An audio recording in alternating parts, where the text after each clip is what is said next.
Mặt chán luôn đấy. Xuống kia ngồi nhá. Nhá.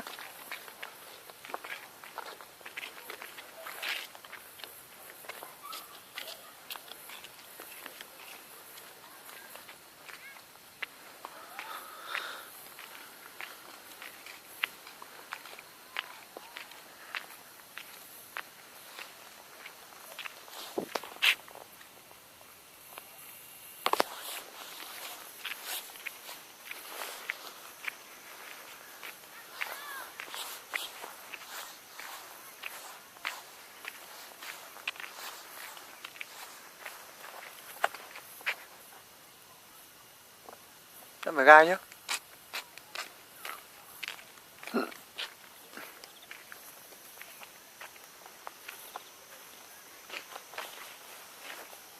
Nhắc cái dép lên như đưa đám ấy. Làm sao mà chán, ai làm gì mà chán.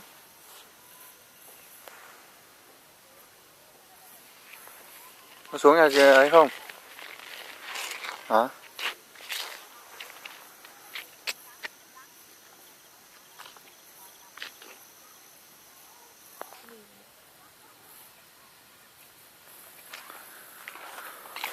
Con nước lặng là trôi nước thở ôi ra tốt tươi.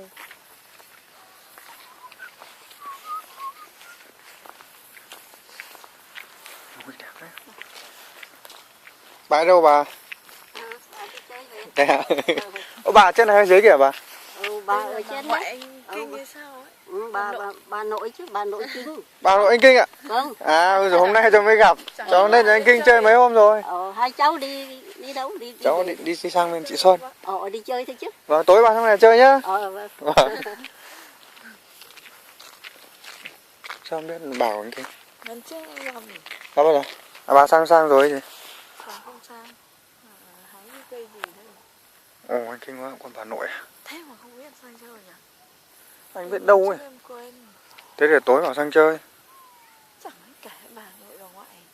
Nhưng mà ngoại Kinh bên này vẫn còn bà ngoại. Thế để tối ăn cơm sớm thôi đi chơi. Nườm đi, nườm thế đang đẹp. Quay đây. Đang nườm, quay này nườm sống ở đây à. Nhanh lên. Xị ông lại đi. Ui. Nườm đi. Đẹp không em, nhìn đẹp không? Cảnh này. Đâu? Quay đẹp, quay rồi anh đưa lên YouTube. Bao giờ quay lại. Đừng có mà về hôm nào nhắn tin lại bảo kêu đẹp lắm nhá. Vừa nói một mà không đẹp nhá. Núi đẹp đây.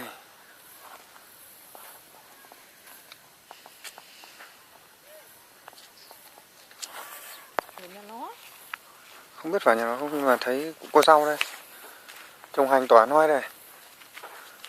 Đúng không? Su hào bắp cải này hôm qua là kiểu mình mua đây này. Là cái loại này không lớn được cái này. Con đâu? Cắn. Con gì? Cắn. À. Kia là ấy là ngày cứu hả? Đâu? Thế phải ngày cứu nhau. Ngày trồng hành tỏa này.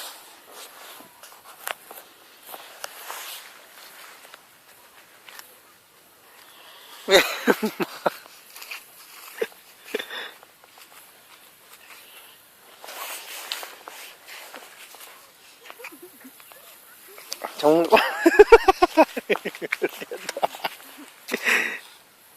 điện thoại mất đi.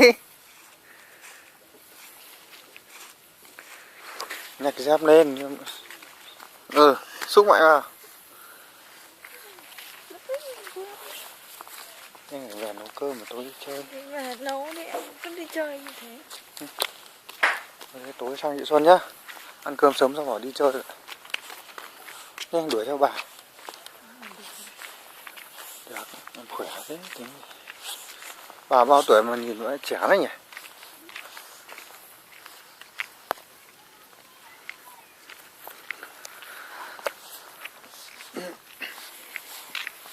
Thấy nha.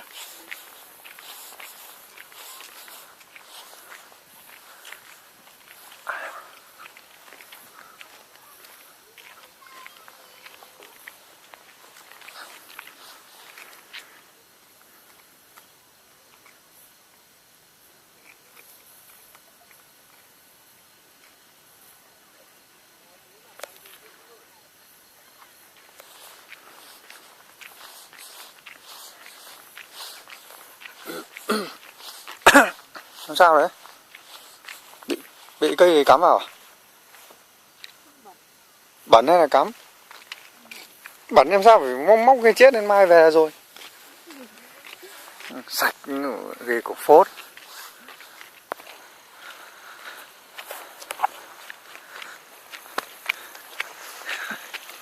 Mặt ui, ui, ui.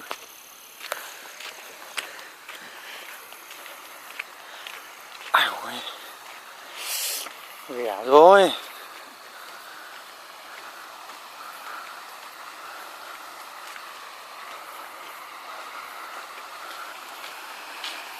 Ui, cây này đẹp lắm.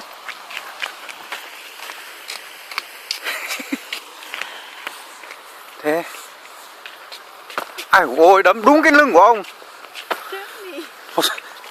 Không được cái tích sự. Không được cái gì. Không được cái tích sự. Đấm vai bên này.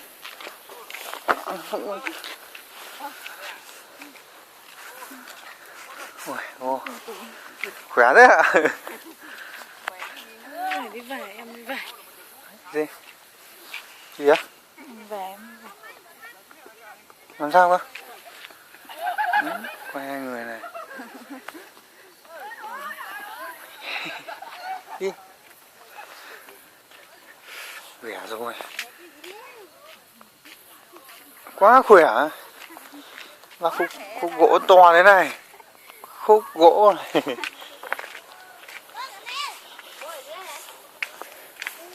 Ủa mẹ. Im.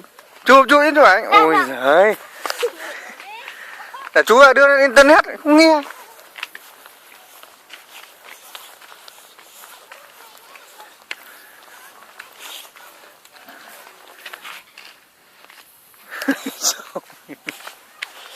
Anh ngứa thế. Biết thì hôm nọ đang định mang. Này. Điền chịu rủ phát xuống đây mồm cắm vào mấy cái que kìa. Anh thì hôm nọ định mang cây đề khai rồi. Thế bị mẩn ngứa hay gì, bị ghẻ các kiểu này. Bữa trước anh lên anh biết bị một lần rồi. Đoán y rằng lần này bị thật. Bận hiếu với anh chim nó đẻ nó yếu mắt đi.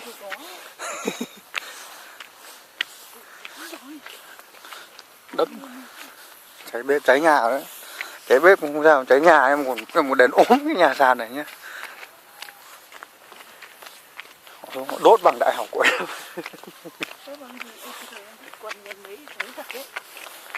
Quần gì?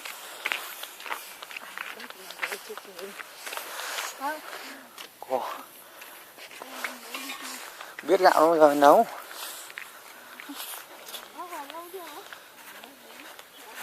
Vợ anh Kinh về chưa hả cô? Vợ anh Kinh về chưa?